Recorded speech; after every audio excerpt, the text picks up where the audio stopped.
He's a teacher, a medical teacher. He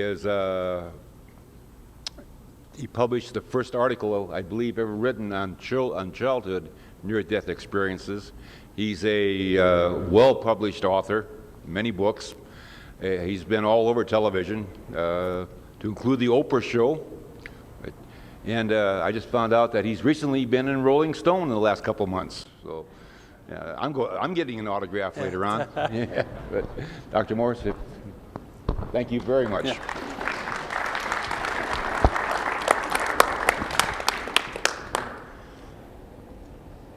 New proof of life after death. From people who have been to a world beyond the grave and returned. University professor reveals. This is actually one of the more prestigious journals that I've been published in. As soon as I saw this in the Midnight Sun, I scooped up 5 copies and sent them to my mother. For the past 20 years, I've studied near-death experiences in children. And it's a natural outgrowth of my work in critical care medicine.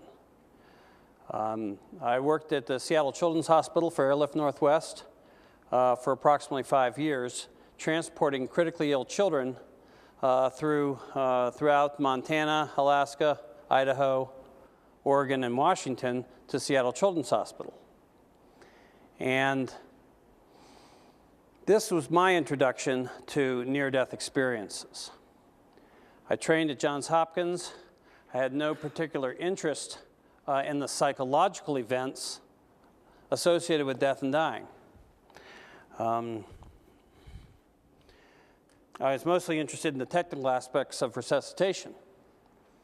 And this all changed when I picked up a young girl in Pocatello, Idaho, who had been nearly drowned in a community swimming pool and was documented to be underwater for 19 minutes. But this is a cold water drowning, and our maxim is if they're not warm and dead, then they're not dead. And she was, in fact, successfully resuscitated. And my entire interest in near-death experiences stemmed from that single case, because I happened to be also working in a clinic in Pocatello, Idaho, as part of my residency training when I was at Seattle Children's Hospital. And just by an odd coincidence, she happened to be a patient in this clinic. And she came for her follow-up after her discharge from Primary Children's Hospital in Salt Lake City. And I just was walking down the hallway, and she was seeing her regular doctor. And she looks at her mom, and she says, "Oh, there's the man that stuck a tube in my nose." And then she looked at her mother and she said, "I saw the tall, thin doctor say to him," meaning me, "Thank God you're here." And since she was profoundly comatose when I resuscitated her, having fixed and dilated pupils, which we take as a sign of impending brain death, I was fascinated that she had any memories of her experience at all. And she proceeded to tell me a blow-by-blow description of her own resuscitation. She described, she said, "I saw you put me in a machine that looked like a donut." She said, "I heard you on the phone asking some doctor, what am I supposed to do next?" She recalled chance conversations that the nurses had. And during this entire time, she was profoundly comatose, near death. Her eyes were taped closed to protect them from us dropping dirt, or because she had no blink response, she had no gag response. And she did mention a spiritual journey as well. She mentioned being in a dark tunnel and a spirit guide named Elizabeth taking her to a place that she thought was heaven. And as I showed her my obvious disbelief and kind of giggled when she told me this story, she reached over and she patted me very condescendingly on the wrist. And she said, "You'll see, Dr. Morse, heaven is fun." But that's not what interested me in her story. What interested me At the time, I'd been accepted at the University of California at San Francisco to do a neurology residency, and I was fascinated how she could remember any of the events of her own resuscitation. The gods that I worshiped, Plum and Posner, who wrote The Diagnosis of Stupor and Coma, they wrote in their classic text that coma wipes clean the slate of consciousness.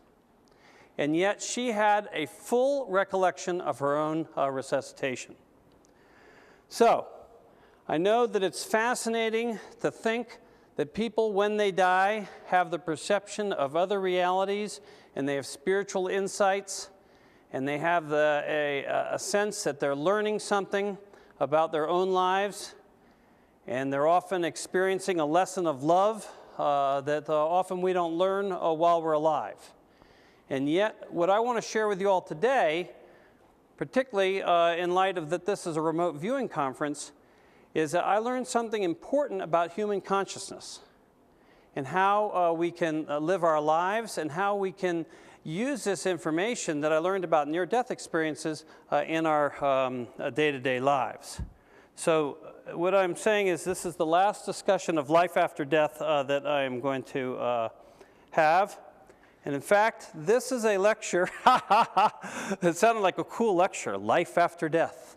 And now you guys are confronted with that it's the right temporal lobe and associated limbic lobe structures as a biological interface with an interconnected universe. And what the heck does that mean? That means, let's see if I can back up here. Oh well, went by it too quickly.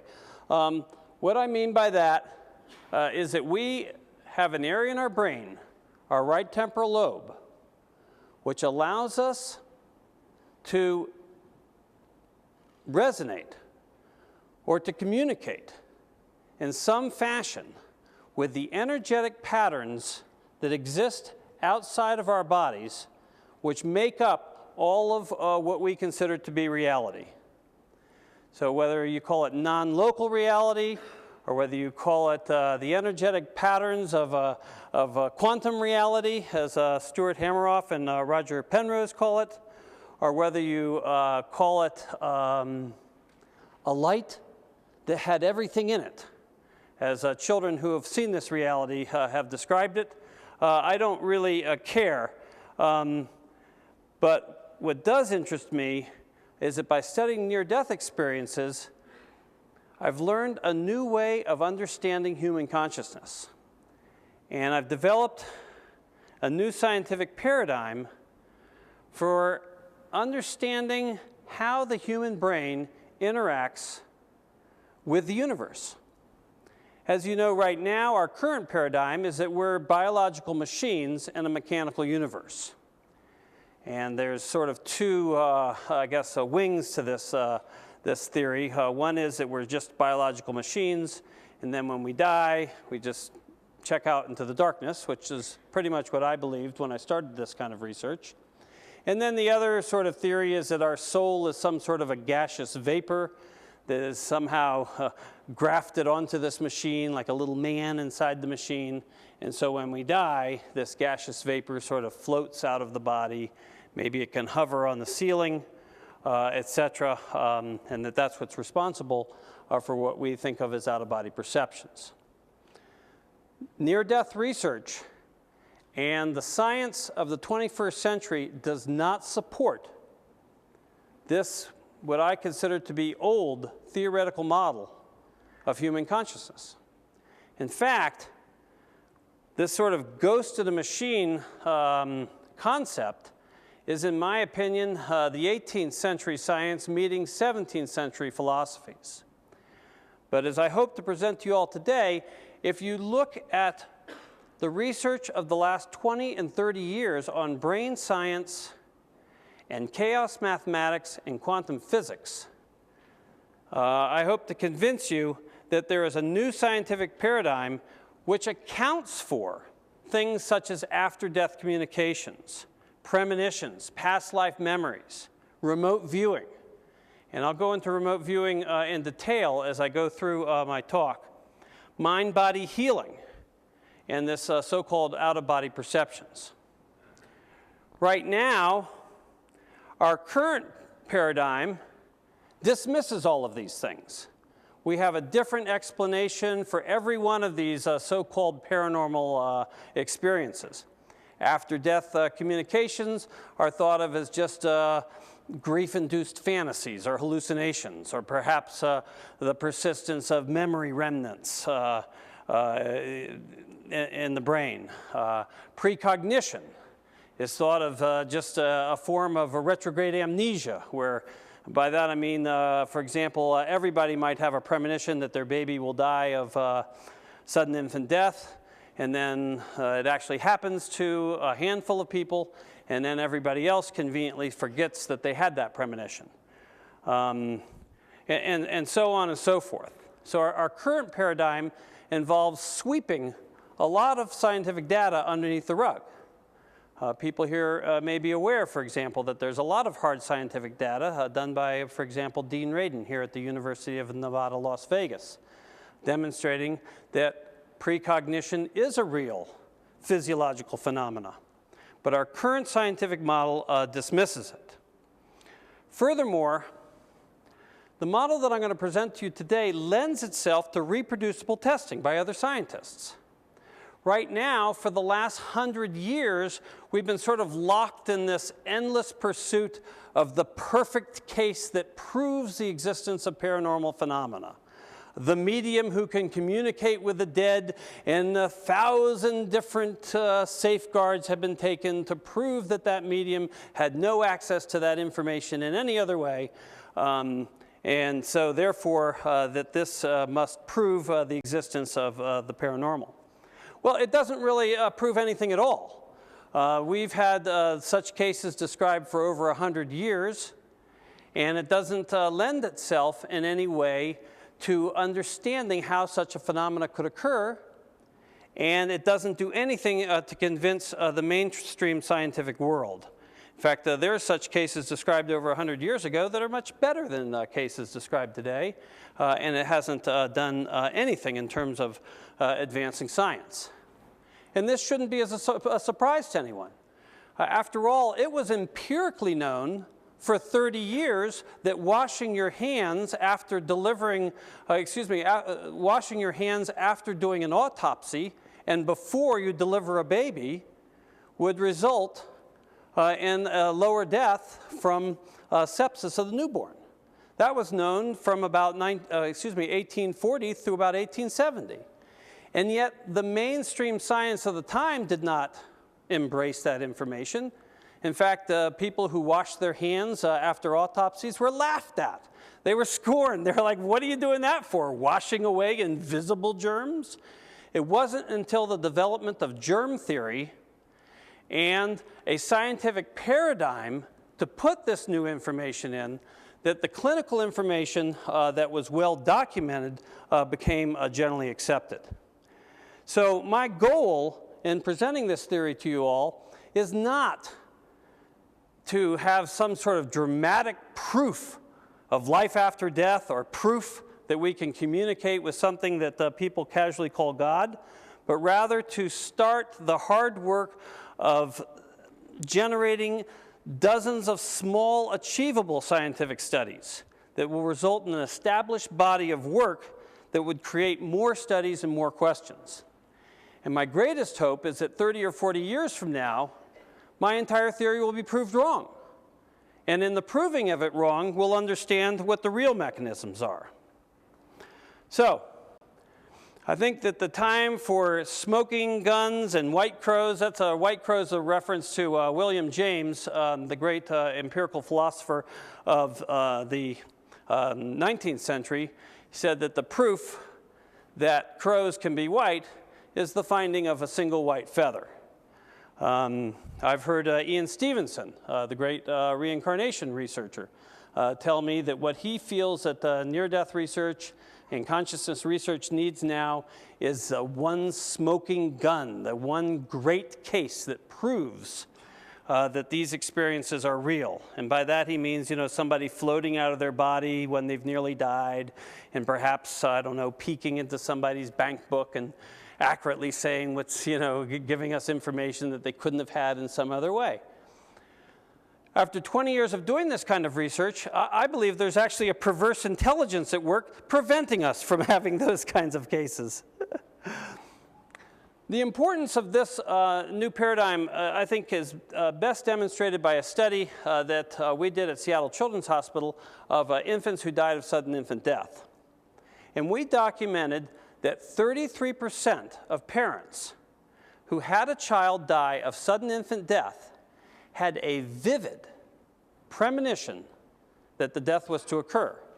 Many of them wrote these premonitions down in journals. Many of them told family members.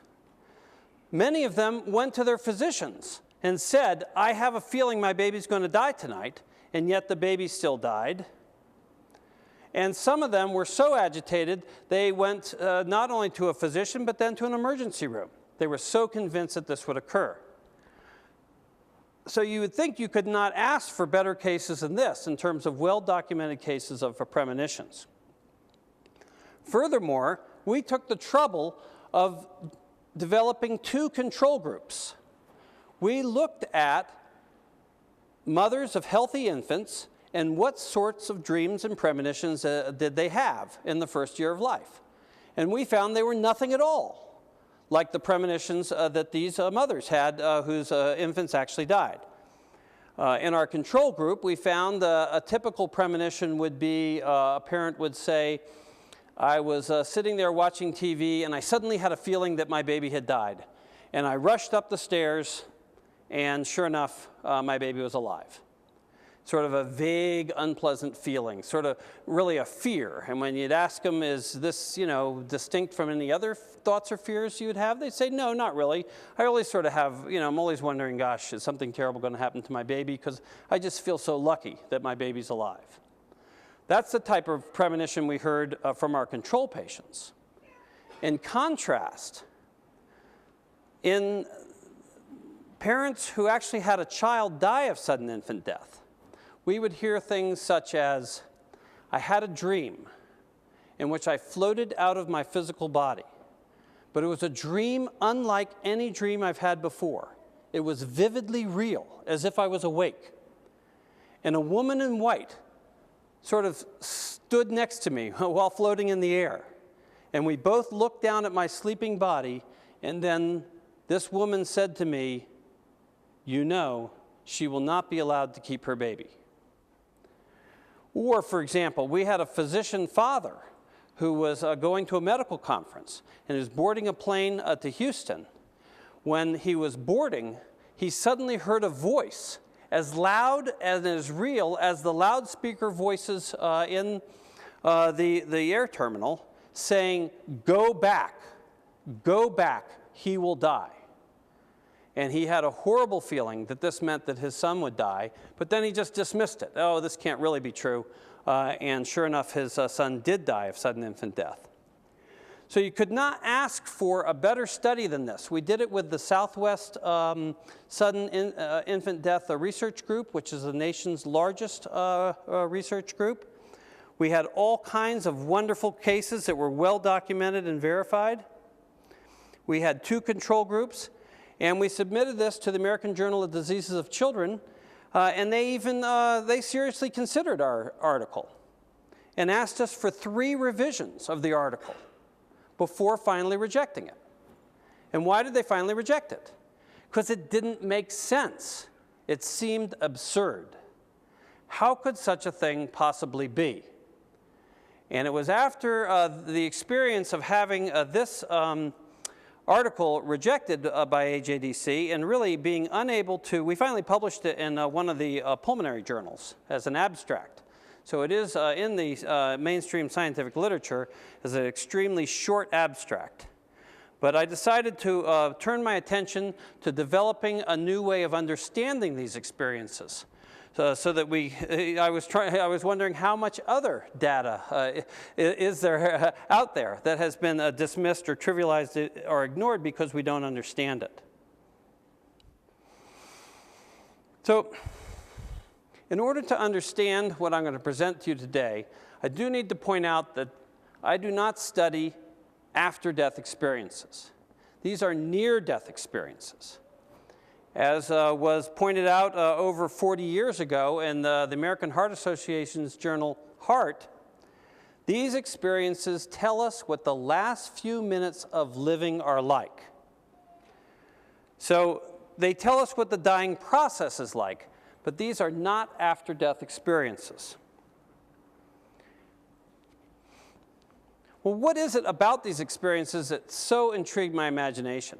Why didn't I just totally dismiss these experiences as hallucinations of the dying brain, as I think most medical scientists do? I'd like to give you an example here. This is a young girl that we resuscitated at Valley General Hospital, dying of bacterial meningitis, and she draws an extremely accurate description of her own resuscitation. She was 8 years old at the time. This is my partner, Dr. David Christopher, is at the top part of that table there. He has his arms perfectly semi-flexed. She draws his fingers in perfect position on her sternum. This is a textbook picture of what cardiac resuscitation should look like. She has the figure at the head of the bed wearing a hat. At our hospital, the team leader wears a hat so that they're quickly identifiable in the hubbub of resuscitation. She has all these little details very accurate. Then she shows herself floating out of her body in the middle of the picture here. And there's a figure of a man with a red hat seated on a log. And she said that that was Jesus. And for those of you who are Christians, you'll be happy to know that she reports that he was very nice. And then this rainbow here in the top left, that was a light that told her who she was and where she was to go. And then I love interviewing children because they don't do any sort of embellishing or, you know, if anything, their pictures say more than their words. Because, well, what do you mean by a light? I don't know. What does that mean, where you're supposed to go? I don't know. You know, there's more what they don't know than what they know. This in the bottom right is a door where grandpas and grandmas and babies are waiting to be born. And then please note where it says, "To Dr. Morse, I like you very, very much." That's from Jamie Untonen. So after a picture like this, you can't help but to be fascinated. This is obviously not just some sort of chaotic hallucination of the dying mind. This is, in fact, well, we think of a hallucination as something that is an experience of what isn't real. She's drawn a very detailed description of reality. She's oriented to time, place, and person. So this has nothing in common with most hallucinations. And then she draws a second reality superimposed over this one. So I started to try to understand near-death experiences from the point of view of, are they real? And I was inspired by that by a young man who nearly drowned when his family's car went off a bridge in one of the ski resorts near Seattle, Washington. His parents were ski instructors, and they were coming home late at night, and they spun out of control. And his father was killed after the car went into a river. His mother nearly died. And he was successfully resuscitated after being airlifted to Harborview Hospital. And if people think that these experiences are just some sort of cultural phenomena, I'd like to share with you his story. It's so great to be able to hear these stories for the first time from these children's mouths. It's, you know, I'm so incredibly fortunate. I think that oftentimes these stories lose something when they're told again and again, or they're secondhand, etc. Many of these patients are ones that I resuscitated. And this guy looks at me and he goes, with just total wonderment in his eyes, he says, "I was in a huge noodle."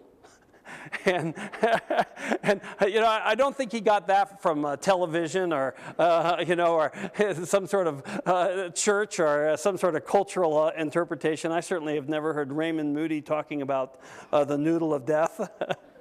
And then he goes, "But wait, it couldn't have been a noodle because noodles don't have rainbows in them. So it must have been a tunnel. And then after that experience, he always described it as a tunnel. So that's why, you know, I feel so lucky that many of them are children I interviewed for the very first time. You can't really hear that kind of thing any other way. And then he asked me, he said, but was my experience real? And he said, because if it's true and they're real, then you have to tell all the old people. So if these experiences are real, you know, I mean, well, let me back up and just sort of ask, well, why don't we just accept that they're real? Why not? Why not just, you know, certainly we've heard this sort of thing for thousands of years. It fits with all of our religious belief systems. One part of me wonders why we don't just accept them as real. The problem is, how can a dying brain have accurate memories of near death? How can a chaotic dying brain even process information?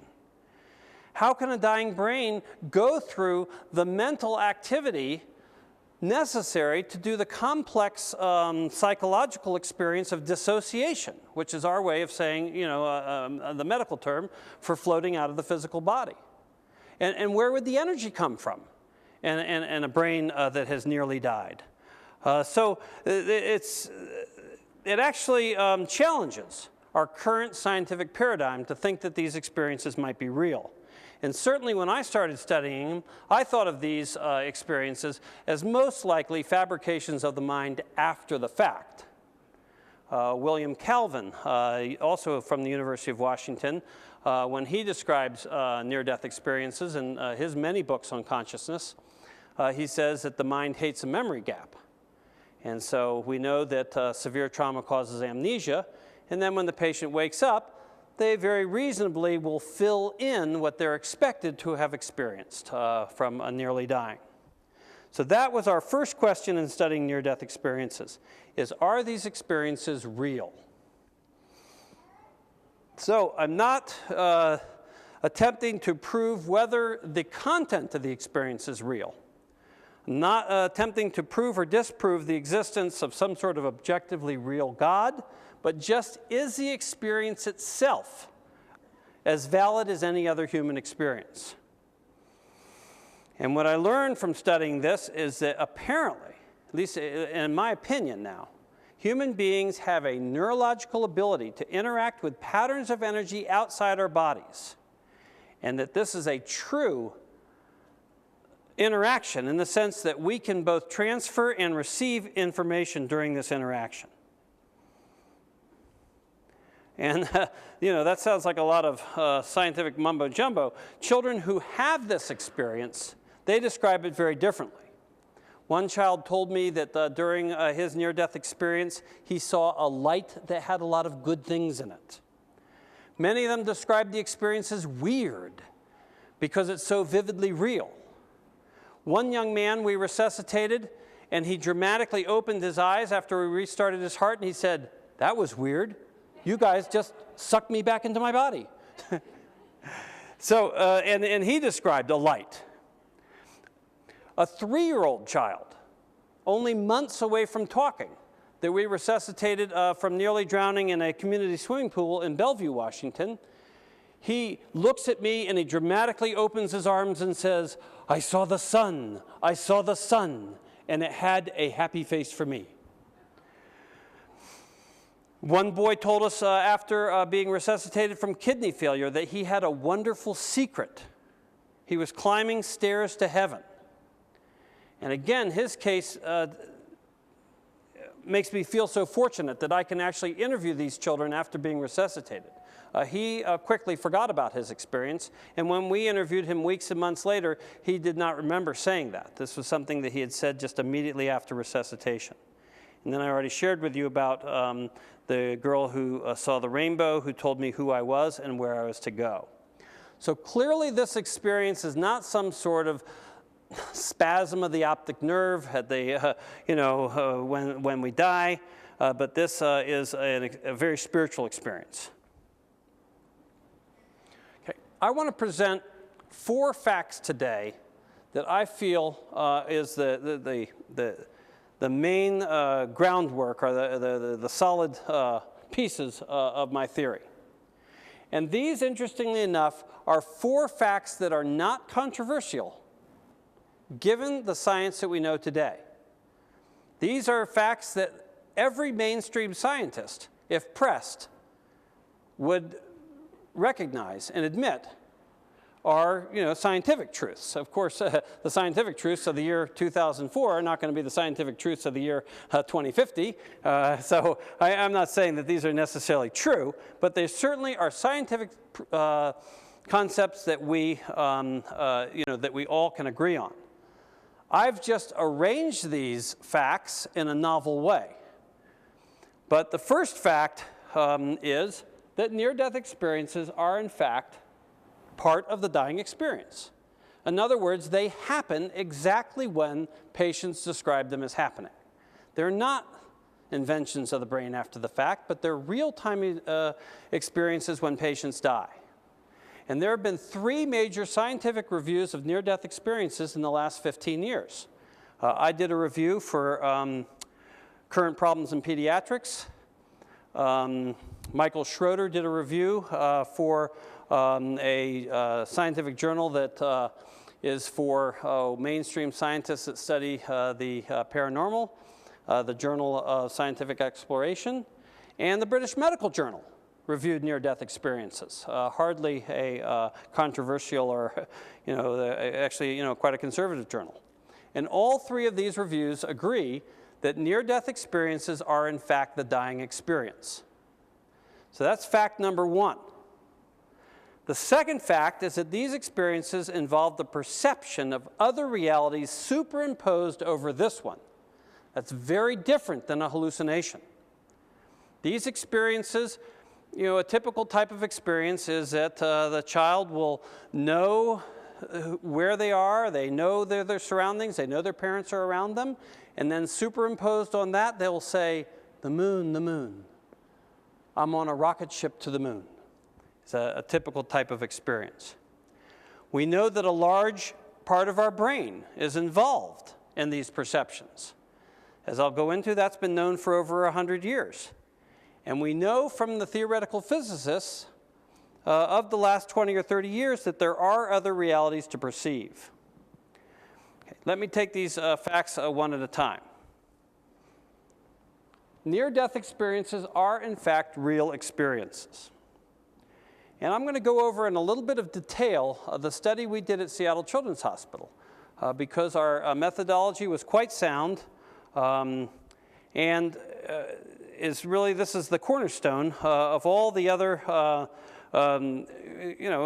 speculations even that we have. This is a study we did at Seattle Children's Hospital starting in about 1980, going through about 1995. We did this in collaboration with the International Association of Near-Death Studies. We were founded by the National Cancer Institute, one of the few studies I think that they have funded. And when you're doing something wacky like near-death research, you want to have the most mainstream and normal people on board, and we did that. Donald Tyler was head of our intensive care unit. Jerry Milstein was chairman of the Department of Neurology. Kim Clark is a well-known social worker at Harborview.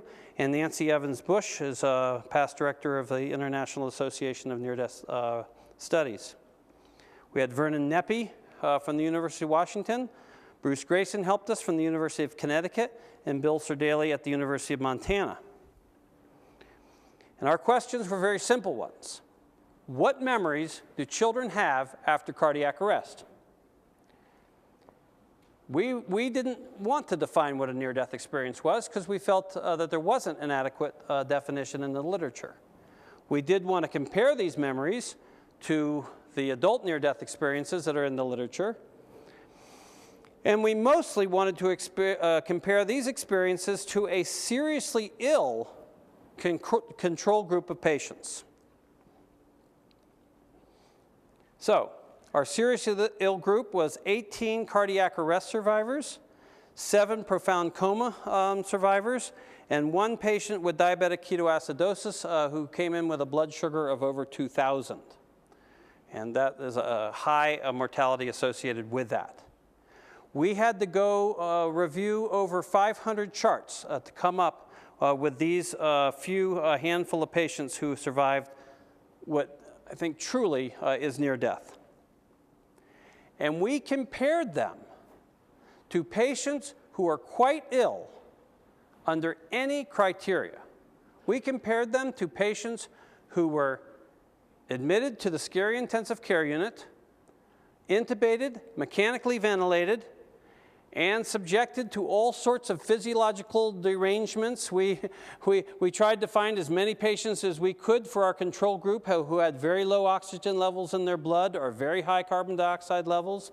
We looked at elective surgery patients to see if there was a role for the various anesthetic agents that we use in resuscitating patients.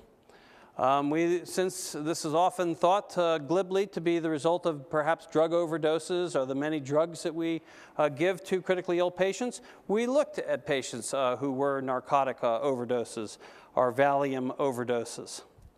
I'll tell you my favorite group of control patients is a disease called epiglottitis.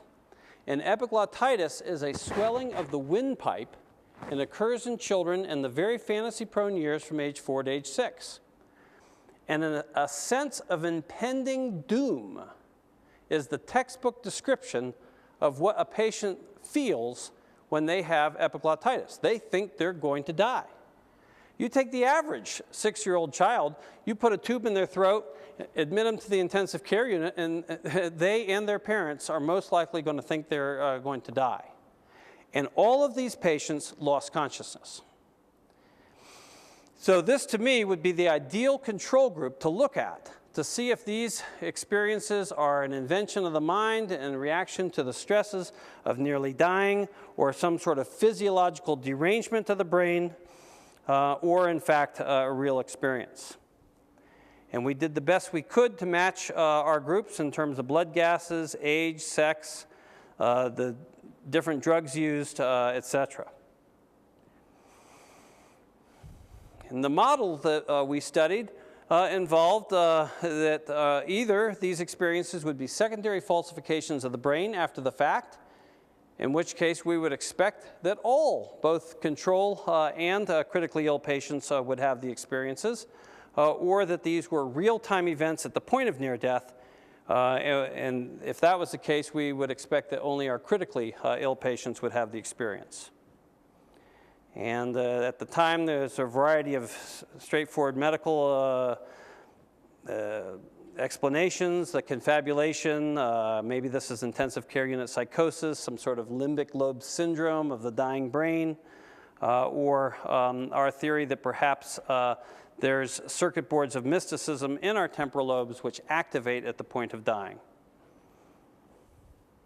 And our research question was very clean. What memories do they have? And our design was very open-ended. We would simply ask, what was it like for you in the scary intensive care unit? And the types of questions we asked were very open-ended. As a pediatrician, I frequently look in children's ears, and I'll often say to them, do you have a monkey in your ear? And guess what? They often say yes. That's not dramatic proof of tiny monkeys that live in children's ears. That just means that children want to please powerful people in their lives, especially doctors that just saved them from nearly dying. So we were aware of that, and we used a protocol of 16 questions that we could not deviate from. And these are the types of questions that we were permitted to ask. What do you remember before you came to the hospital? What do you think happens when we die? What do you remember about being unconscious or asleep, or whatever terminology was age appropriate? And our results were spectacular. Virtually every child who survived near death and was critically ill reported one or more elements of the typical adult near-death experience. And even more fascinating was one patient who we put down as did not have an experience, The father told us, this is a girl that she slipped off of a rowboat in Puget Sound and sank to the bottom about 20 feet of water. And her parents, her dad and a friend free dove to try to find her. And the water was very dark and murky. And they reported that her body was lit up by a bright light. And it was the bright light of her body that allowed them to locate her at the bottom of the sound. But she had no memory of her experience, so that was we marked her as not having an experience. So dramatic was this light to this dad that he and his friend returned with scuba gear and sat at the bottom of Puget Sound and just sat there for as long as they could with their tanks, just to see if there was some stray, ray of sunlight or some optical phenomena would light up the bottom of the sound like that. And of course, they were in total darkness. Even more interesting was that none of our control patients had this experience. So they also had memory gaps. They also had every reason to invent the experience, and yet they did not. Our studies seem to suggest that just being comatose and seriously ill is not enough. You have to come then to the point of nearly dying, when then consciousness returns and this experience occurs. And the types of experiences that they had were fascinating. Now, by and large, children told us fragments of otherwise powerful experiences. The most common thing, as I said before, was they would go, it was weird. Or, one boy could hardly speak of his experience. He just sort of, just made movements with his eyes and a sense of wonder on his face. But putting all the experiences together, we see the same pattern as is described in adults. And the first thing that we saw was this separation from the physical body. Here's a very nice example of that. This is a young man who nearly drowned in a swimming pool. And he states, he is 10 years old, and I believe drew this maybe when he was 11 or 12. He states that upon nearly dying, hands reached into his body and pulled him out. So that's the picture in the top left panel, that then he was plunged into darkness. This darkness then resolved into light, and then he said he was in heaven. And for this young man who was a Boy Scout, heaven apparently is a pup tent in a golden field. And then, of course, we see the rainbow in the bottom right-hand corner. And here's a very nice drawing. We've heard that these experiences often lead to unique abilities, etc. This extraordinary drawing for, I believe he's either 11 or 12 years old when he drew this. These are the hands that pulled him out of his body, plunging him into darkness. And by the way, I'm going to be coming back to this point again, so I want you to remember this panel, because the darkness clearly is, to me, the cessation of all of our ordinary sensory input. I think that's what the darkness represents, the cessation of all ordinary brain functions. He's not seeing, hearing, any of the five senses. Then there's the light that then resolves into what he considered to be heaven, and there's the rainbow that we always see. And I love this boy, he just said it was heaven. And all other questions he just answered with, I don't know. The second element that we heard described was this autoscopy, or the sensation of being above your body and looking down. This is a young girl that nearly died of diabetic ketoacidosis. We're looking down at her figure on the gurney. She said that two female doctors were present and that they were wearing green masks. I wasn't present at this resuscitation. I thought that was odd because she had diabetic ketoacidosis, but I went and I spoke with the two female physicians who did in fact resuscitate her, and they told me that they initially thought that she had an infectious disease, and so they wore masks. It's fascinating that they get all these little details correct. And there's a sensation of traveling in a tunnel. This is the girl I was telling you about from Pocatello, Idaho. She said that she was in the tunnel and everything was all dark. And then a woman who is on the left-hand side there named Elizabeth came to her and said, I will help you. And she noticed that the tunnel was lined with bricks of every color. This is a young man who said that his experience was going down a tunnel that looked like it had airplane landing lights in it. And that was the only experience he described. Just said he was going down a tunnel, had airplane landing lights. Every other question, I don't know. And then the sensation of entering darkness and then going to a light. This boy here survived 2 intraoperative cardiac arrests during a routine tonsillectomy. He said, forget my body, forget being alive, I only wanted to be at the end of that tunnel. And then he saw a light that he draws as a little rainbow, as you can see in the top right. And what are those blue horns? When I asked him that, he said, I don't know. What's really striking about these children's experiences is how ungarnished they are. Very, very few were religious. This young man here, he told me about the forget my body, forget being alive. When I asked how he was in the tunnel, he said he thought he was floating in the air, and he thought he could feel wind, and he thought that maybe there was somebody behind him. And that's all he would say. Whereas, an adult certainly would have said this was an angel, or, would have, just, the typical adult near-death experiences, just goes on for, pages or books. And they're so wonderfully simple. One little girl, she nearly died of infectious mononucleosis. And we had to put a needle into her heart to restart it. So that's near death. And she said that during that time, that she was sitting, and her grandmother was sitting next to her. And she said, I was just so shocked to see her, because her grandmother had previously died. And then she said, and then I was back. And we said, what do you mean you were back? And she goes, that's what I've been trying to figure out. So they don't have the flavor of confabulation. They don't have the flavor of a mind that is filling a memory gap with some sort of seamless story. They are these wonderfully brief fragments. This is a young man who, he nearly died when he was 18 months of age. He had a trach, he had a tube that helped him to breathe through his neck, and it became inadvertently plugged.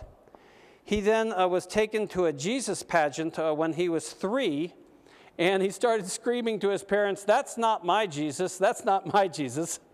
And he then told them that he had seen the real Jesus during the time he had nearly died. And here's a picture he draws of it. And you can see it's wonderful. You can see how this sort of dark tunnel evolves into this light, sort of that lighted tip of a cigarette. And then there's the 2 worlds that we've seen before. This world above those lines were golden fields where he could run and double jump with God. And then they see this light, and this is a light of love. If you get anything out of my talk today, I'd like to share with you that it's enormously comforting to me, someone who doesn't particularly believe in God, and certainly I have no belief system in life after death. But it's very comforting to know that this loving light comes to us when we die. I think that's not controversial. You can argue over what its nature is. Is it an endorphin, is it endorphins gone mad in your brain? Is that what generates the experience? Or is it a real God or a neurochemically induced God? Or, philosophical speculations.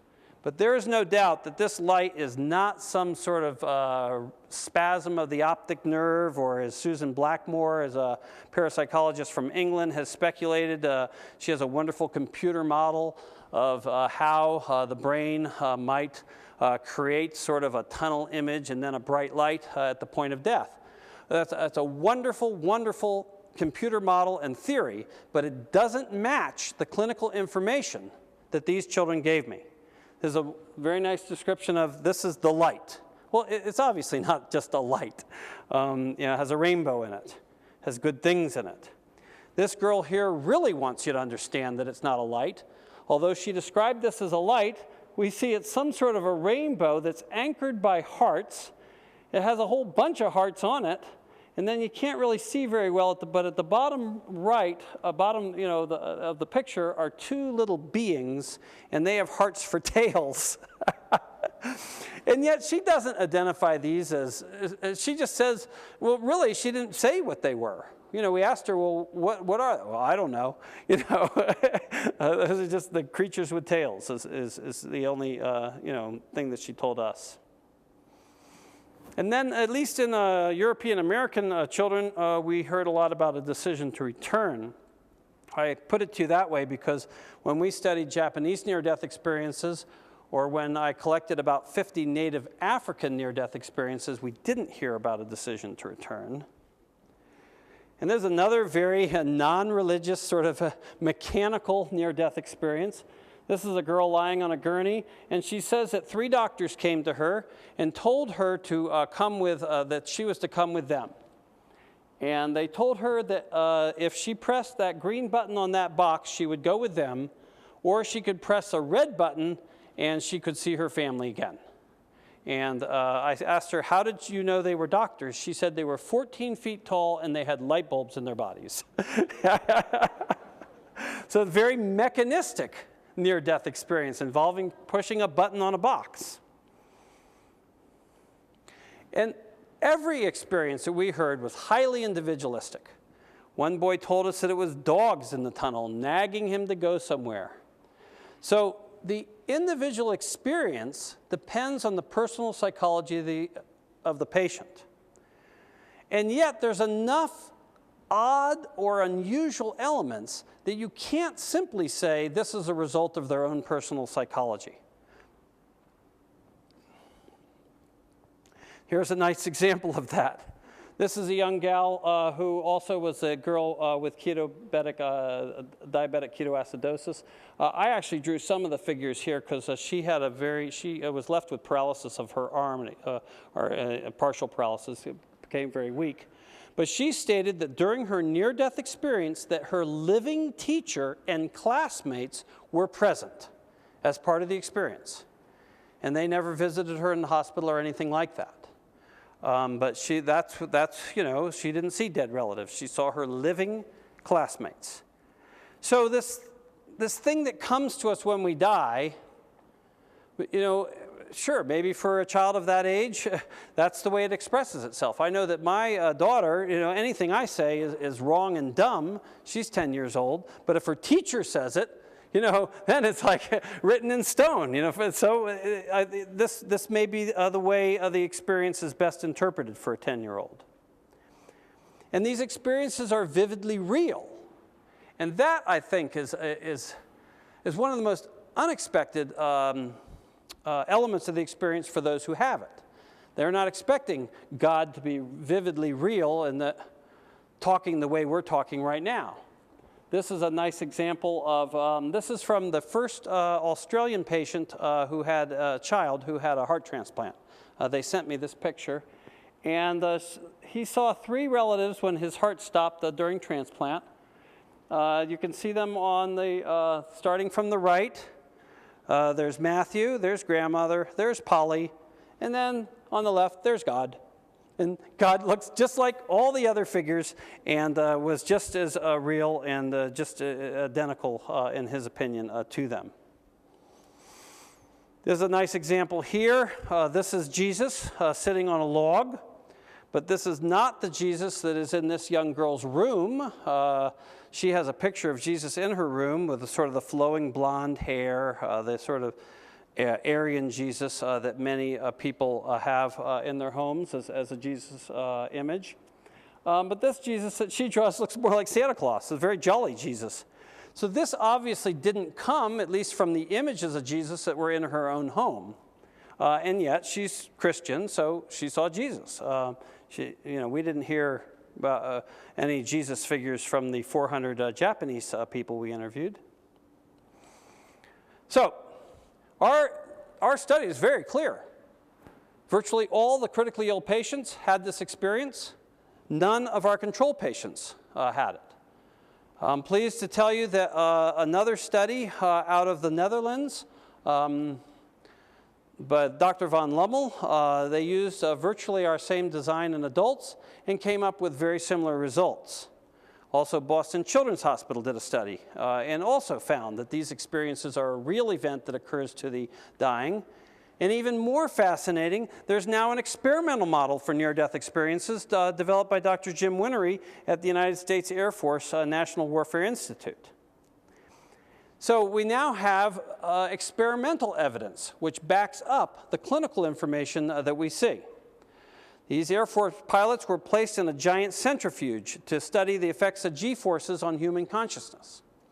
And as Dr. Winery whirled them in this centrifuge, first they would go through a phase in which they would go through seizures, a loss of muscle tone, they'd lapse into coma, and then at the very point when these pilots had to be taken out of the centrifuge or they would die, at that point, Dr. Winery described dreamlets, he called them, in which the pilots would return to consciousness and have experiences very similar to near-death experiences, in which they would say things like, I was lying on the sand and looking up at the sun and had a sense that their family members were present.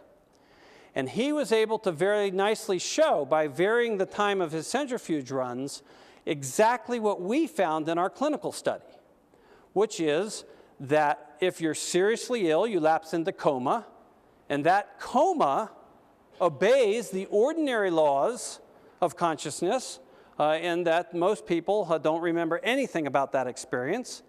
And yet, as you get closer to death, consciousness paradoxically returns. So we die conscious and awake. And this experience is, in fact, the dying experience. Now, it's my opinion that we don't float out of our body when we have this experience. I've heard nothing in 15 years or 20 years of studying these experiences to suggest that. We had one young man who dug a sand tunnel on the beach, and the walls collapsed and suffocated him. And he describes floating out of his body, and he saw the medics come, and then they picked him up and they put him in a stretcher and they put him into the vehicle, and he's still floating out of his body while he's zooming to the hospital, and he's following along his body as it goes through the various stages of resuscitation. If this was some sort of gaseous vapor, why wouldn't it have been left behind when the ambulance went roaring off? I love talking about individual differences in the experience. This boy was really into magic cards, and he said that a wizard was present. A wizard dressed in white told him, "Struggle and you shall live," as part of his experience. But there really, to me, is nothing to suggest that a gaseous vapor leaves the body at the point of dying, but rather that this experience is our ability to remote view, that it's remote viewing that occurs when we die. We know that it's very accurate. We know that what they describe, not only my own research, but Michael Sabin, Georgia cardiologist, has spent considerable time documenting that people who have out-of-body experiences have very accurate perceptions of their own resuscitation, more accurate than just asking someone to theoretically describe a resuscitation, for example. We know they don't have functioning retinas. We know they don't have occipital lobes to process and create visual images. And patients describe the near-death experience as being timeless and spaceless. They go, it could have happened for a second, or it could have been my whole lifetime, is a typical way to describe the experience.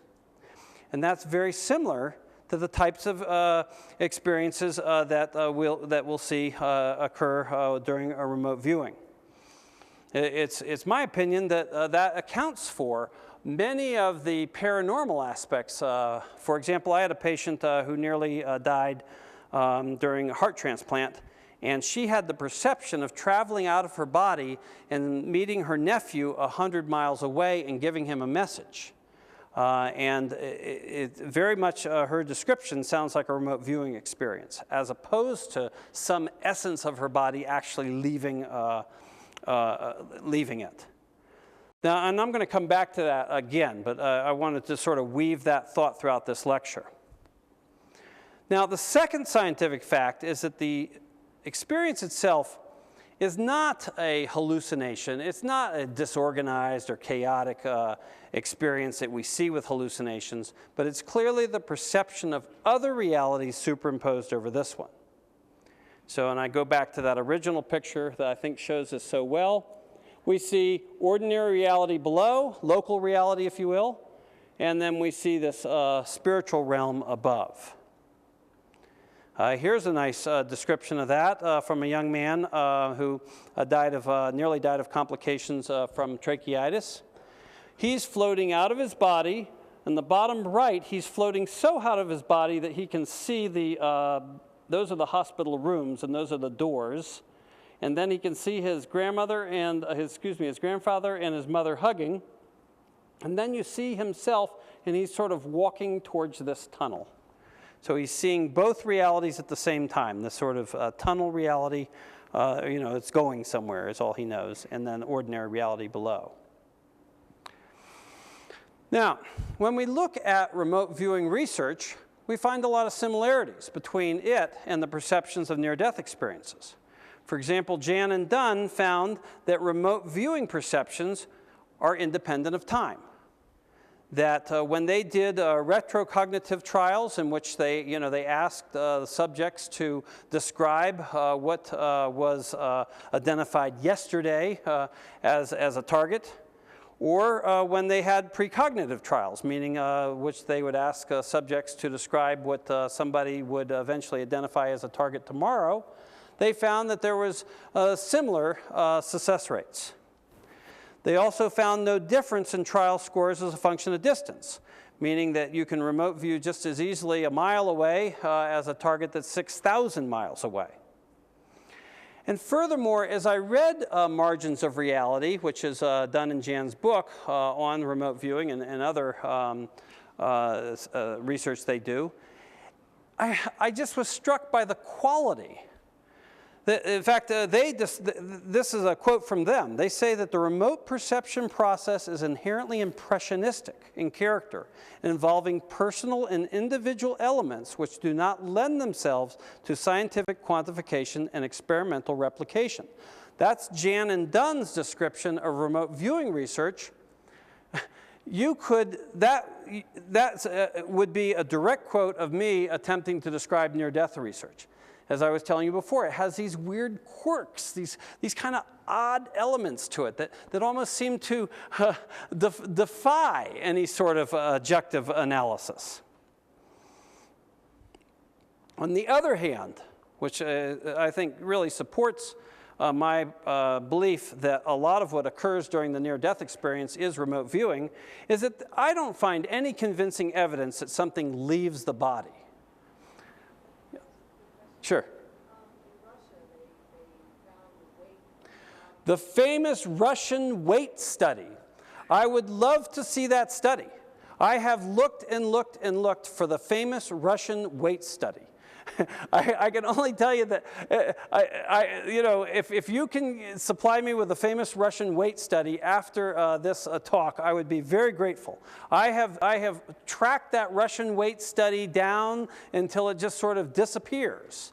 Now, there recently was a study in the Journal of Scientific Exploration in which they attempted a similar thing with sheep, and that was done more recently, and frankly, I found it very unconvincing.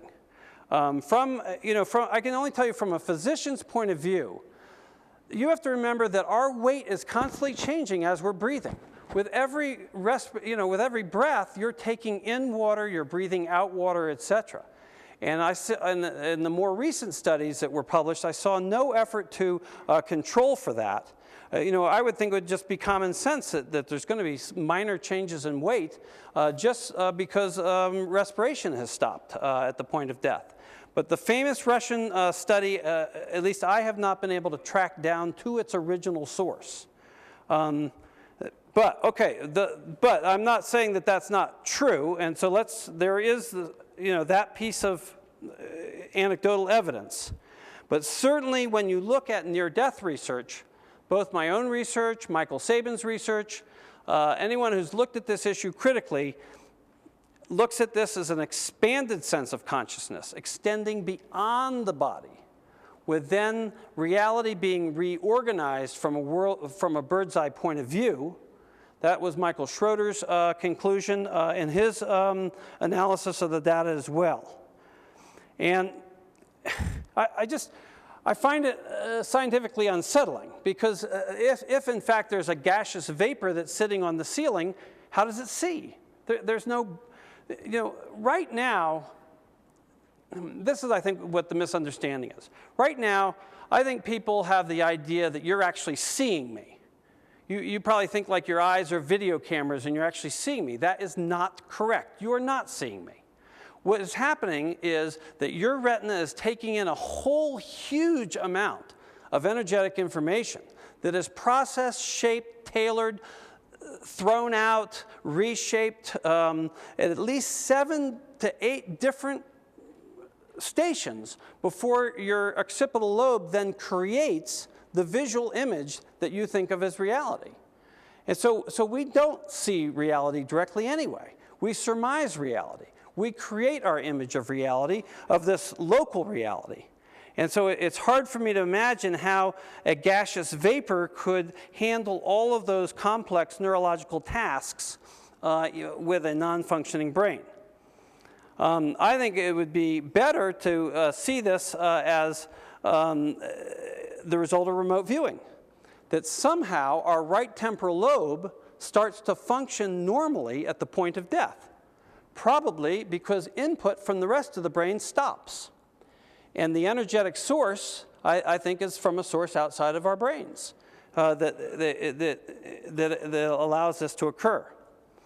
I think that looking at this from a scientific point of view, it's more rational to think that we're bodies embedded in some sort of an energetic soul that starts to function properly in terms of interacting with non-local reality when we die than the other way around. Anyway, that's my effort to link this with remote viewing. I think the other thing that's sort of scientifically pleasing to me is I like the simplest explanation to explain everything. And we know that remote viewing is a real phenomena during life, so we don't have to have 2 explanations for the sort of remote viewing type perceptions that we see at death. I think that's just simply our remote viewing talents, being activated at the point of death as well. Yes?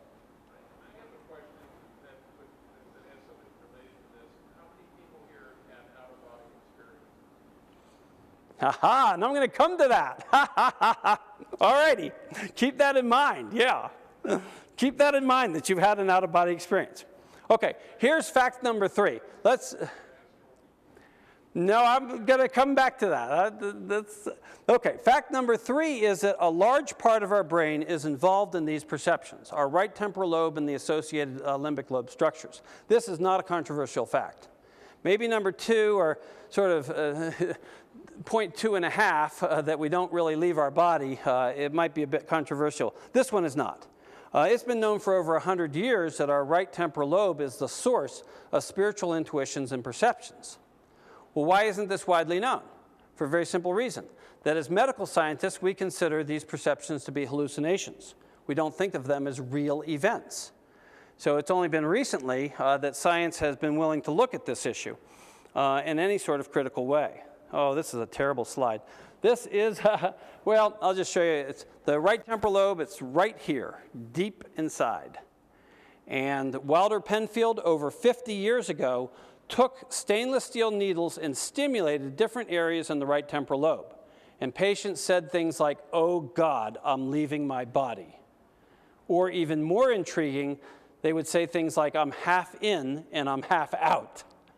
Unfortunately, Wilder Penfield was not a psychical researcher, so he didn't ask them what they meant by that. He just carefully recorded everything that he found. More recently, a guy named Persinger in Canada does weak electrical stimulations of the same area of the brain. And he also reports that he considers that to be the God area of the brain. He feels he can replicate the near-death experience, and in fact, the whole host of paranormal experiences through right temporal lobe stimulation. Wilder Penfield, back in his original research, reported patients as having precognitive perceptions, deja vu experiences from a right temporal lobe stimulation.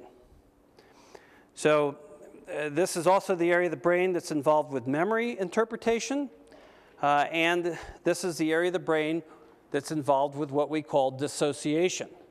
And dissociation is that at least perception that we've separated from our physical body and are floating above it, and have a split sense of consciousness, or the out-of-body state. In my opinion, the hallmark of the true spiritual experience in the 21st century is patients always go, this might sound crazy, but, and then they tell you about their wonderful spiritual experience that then we trivialize and dismiss as dissociation.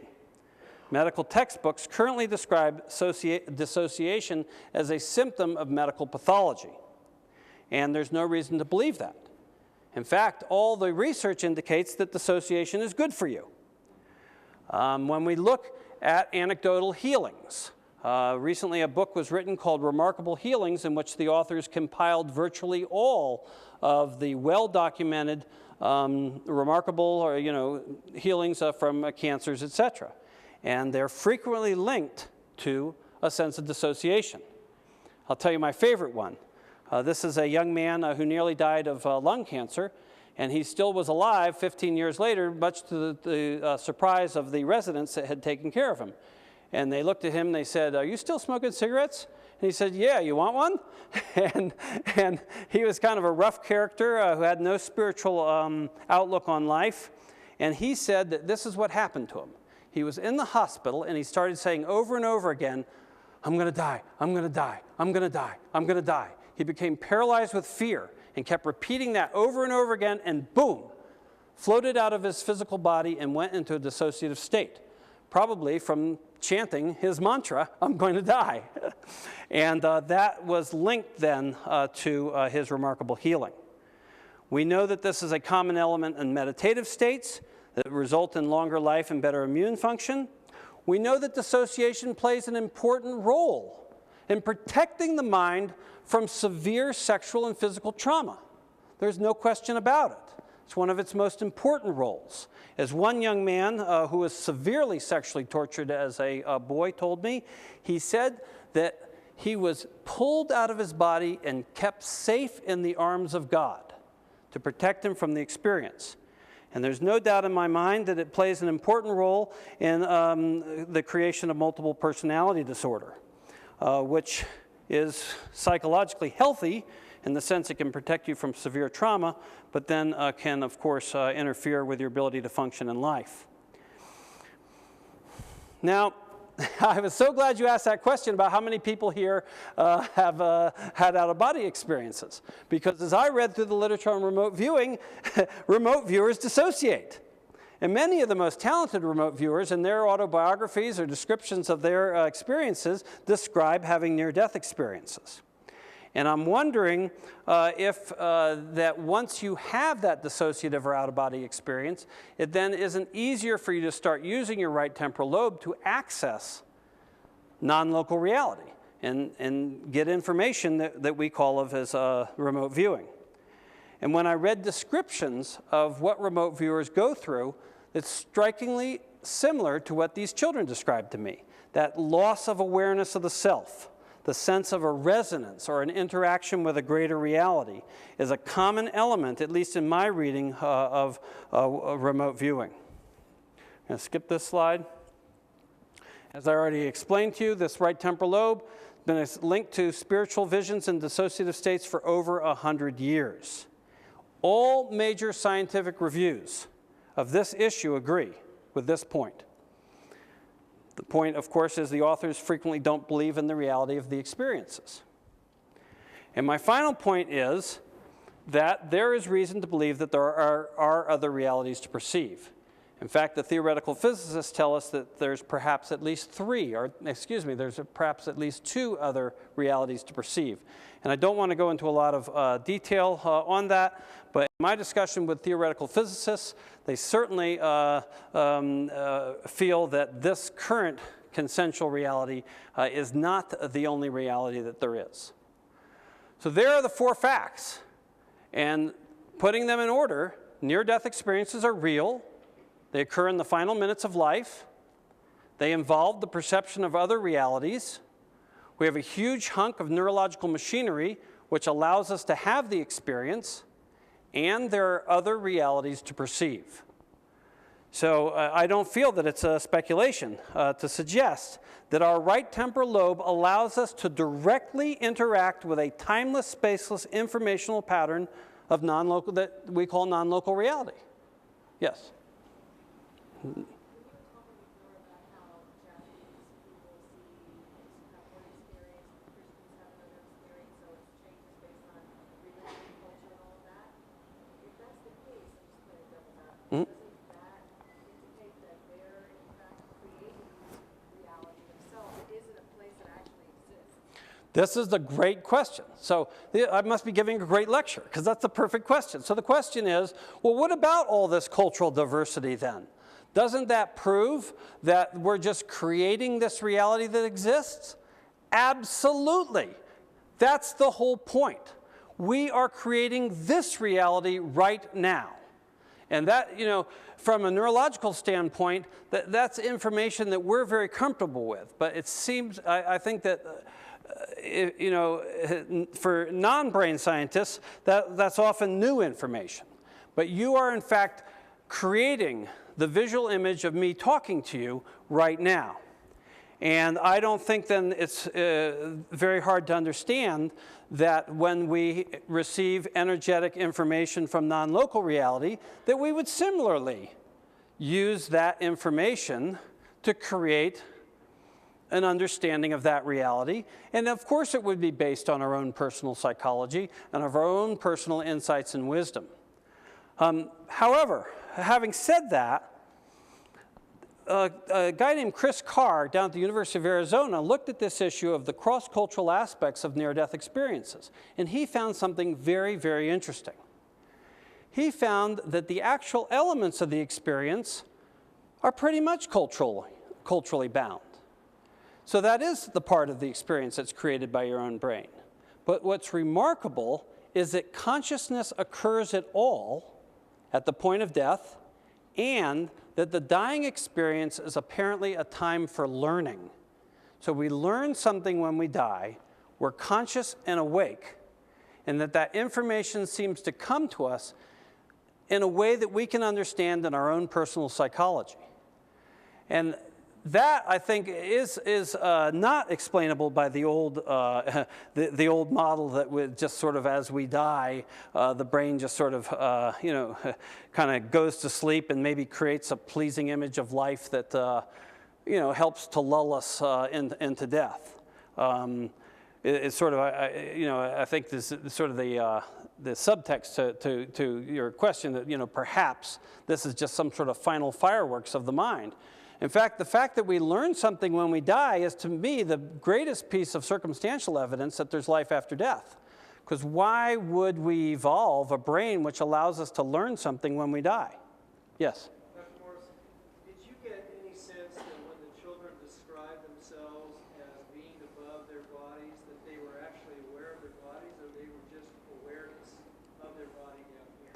It's my opinion that the second thing that you said, the question is when they're floating out of their body, do they have the sense that they have two bodies? Is that, I mean, sort of, do they have a sense of two bodies, or do they have just an awareness of their body? And that's, this isn't scientific proof or anything like that, and other people could read the data in their own way. But I can just share with you that after hearing all these experiences, it's my sense that they're aware and preoccupied of their own body. And they don't have a sense that there is some sort of second body that exists. but they sort of have this expanded sense of awareness. It might incorporate the rooms next to them. It might be from a viewpoint so high up that they can even see people in the lobby or waiting rooms or such as that. But nevertheless, it still is, that they're preoccupied. The center of it is their own body. Yes? From my reading, I understand that when adults have a near-death experience, it's often an amplified sensory experience between the minds of personnel in the medical or small group or relatives waiting for whatever. Do children report similar amplified sensory? Absolutely. So the question is with adults, they often report telepathic interactions with hospital personnel, et cetera. And children report the same kind of thing. They hear things, but they hear it in their mind. One child told me the whole experience was, going back to your question here, one young man told me that the experience, he said, I thought I was floating out of my body, but it was more like I was walking into my mind. But your question is another reason that I believe that this experience represents the natural and normal functioning of the right temporal lobe when we die, so that it involves the whole sense of paranormal talents, telepathy, premonitions of the future, premonitions, of the past, remote viewing, all of the associated right temporal lobe abilities seem to be drawn into the experience. Yes? Based on all that you know and all that you've realized from describing another conversation, reading the literature, do you have any thoughts as to what an experimental protocol might be to make more effective use of the right temporal lobe? Is there any way we can stimulate non-invasively? Well, so the question is how can we use this information, non-invasively to stimulate it during life? Maybe prayer. Maybe prayer. Maybe through meditative states. I can think of a variety of different ways, and I've got just a few more slides here, and I think I touch on that question then. How about I've just got a few more slides, and then I'll ask, and then I'll take more questions. I love this last quote here because we're questioning is we started off with, are these experiences real? I'm now convinced that these experiences involve the interaction with quantum reality, or whatever you want to call it. And then a child once told me that the near-death experience, yes, it was real. In fact, it was realer than real. And I believe that this speculation of mine is a better explanation of the observed scientific facts in our current scientific model. I think it gives us a rational basis for, for understanding a lot of so-called paranormal abilities. Obviously, if we can interact with a timeless, spaceless, energetic pattern that contains information, of course we can talk to people after we die. Everything's happening at once anyway. Of course, we can have premonitions of the future. And then links with mind-body healing. I think Dr. Targ will probably talk more about that tomorrow. And even synchronistic events, such as people, when Mark McGwire hit his 60-second home run, everybody in St. Louis is thinking 62, 62, 62. And the lottery number that day was 062. Maybe they're influencing reality through all of that kind of thinking. And finally, I want to share with you that virtually every piece of my model has now been described, speculatively perhaps, weak science perhaps, but nevertheless, it's intriguing that all the pieces seem to be there. We know that our brain receives energetic information through our 5 senses. We know we use that information to create this sort of consensual local reality. We know that that flow of information can be turned off through meditation by decreasing brain activity in a very small area in our parietal lobe. And D'Aquili and Newberg in Philadelphia have shown this very nicely, that he takes people who meditate, and he shows that they actually have a dramatic decrease in brain activity in a very small area in their parietal lobes. And so that effectively then turns off all of the input from this local reality, and only then can you start, in my opinion, to get perceptions from the right temporal lobe of non-local reality. And a boy once wrote a poem that illustrated He had a so-called near-death experience while he was in typing class. That sort of rhythmical typing motion caused him to feel he separated from his body. And he said, "I once heard a light that was the sound of the whole universe that rang as loud as it could, and yet, even as loud as it was, with everything in the universe in it, the unaware couldn't hear it, and the aware only thought they could." And maybe we need to have all of this constant chatter and our internal narrator and everything turned off before we can start to get this kind of information. So we know that when we know we can use our parietal lobe to turn off local reality, if you will, and then we know that the right temporal lobe is responsible for spiritual understandings and realities, that the same types of clinical experiences that people describe in meditative states is the same type of clinical experience that people describe after temporal lobe seizures or in the various electrical stimulation studies. And there's very nice PET scan research of brain function in meditators supporting all of this. And finally, this fits very nicely with Hammeroff's research from the University of Arizona on brain microtubules. This is research that I have read it about 10 times, and I'm telling you, I still can't get my brain around it. So you have to go to his website or try to understand it yourself. But what he is saying is that our neurons have small protein microtubules in them, and that the atomic structure of these protein microtubules, in his opinion, and also Roger Penrose, who is a huge, Nobel Prize-winning, brain scientist, in their opinion, that these microtubules allow the processing of information from quantum, what he calls quantum reality. Now, I cannot understand, I told you I can't understand his research. I've read it about 10 times. So I just called him up and talked to him about it.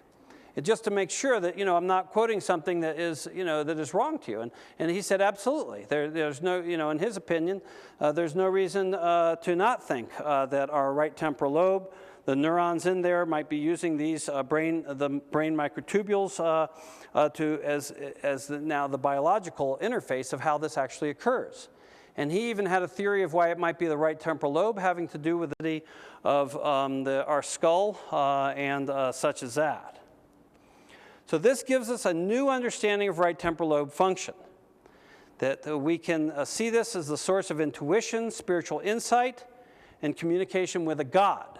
That answers sort of, what is this right temporal lobe for? Perhaps long-term memories aren't stored in our brain at all. Perhaps they're stored outside our brain, and we use our right temporal lobe to access them. That is not neurological heresy. One of the great memory researchers at the end of his life said, if I didn't know better, I would think memories were stored outside the brain, because modern neurology cannot find where they might be stored in the brain. This understanding of right temporal lobe function allows us to see how Rupert Sheldrake's concepts of evolution through morphic resonance might work. It allows us to understand synchronicity. Gives us an understanding of precognition and such paranormal tools like remote viewing. Remote viewing was probably a survival tool for human beings before the invention of language. They were probably right temporal lobe based, and they didn't have that sort of left temporal lobe internal narrator that's always cluttering things up. Now, I'm going to expand on the question I had is, well, how do we use this right temporal lobe during our lives, et cetera? I'm going to expand it just a little bit. That I believe that at some point in your life, you have to push the science aside, and that these perceptions involve an element of faith. That you can, learn about microtubules and study about the right temporal lobe all you want, and yet the spiritual insights that we receive from this area of the brain often are extremely personal. In my conversations with people, I usually find that, in fact, they've had spiritual intuitions and perceptions, that they're not having trouble with their right temporal lobe functioning properly. The problem is they're dismissing them, they're trivializing them, they're ignoring them. They're going, oh, that was just a wacky dream, that was just, a crazy vision. When I work with parents who are attempting to heal grief, very frequently they tell me beautiful things. such as that their son's standing at the foot of their bed saying, "Mama, don't cry." And then they say, "Oh, but that was just a weird dream." It doesn't occur to them that that might be information from another reality that is just as real and just as important to them as any other perceptions. These interactions often seem to involve perversely unique elements that don't allow even objective analysis. It seems so oftentimes when I talk to people who are psychical researchers, they'll describe their experiments to me, and then it's always the moment when all the measuring and monitoring equipment is off, and when everything doesn't seem to work, boom, something happens, something important from a spiritual standpoint. So I think in the bottom line is that we have to have a sense of courage and faith, that's what's required to properly use our right temporal lobes to understand spiritual realities and our own spiritual being. I'm going to just share with you in closing what one of my mentors, Dr. Frank Oski, who is chairman of pediatrics at Johns Hopkins. And I didn't know he had a spiritual bone in his body. When I trained under him, I thought he was an asshole. I mean, really. I mean, and yet, this is what he wrote at the end of his life. He described a vivid dream that came to him when he was struggling to understand why a 3-year-old child would die of congenital heart disease. And he said that a woman in white appeared at the foot of his bed and told him that children who die at an early age know secrets of living that the rest of us don't know, and can share with us secrets of living that we cannot learn any other way. And then he concluded by saying, "I don't ask that you believe what happened to me in my angel dream. I wouldn't believe it if someone told me. I only ask that you be open to the ordinary miracles of everyday life." And that's, I think, the ultimate answer to your question, is these things are happening to us all the time. We just have to have the courage and faith to believe our own senses. Thank you.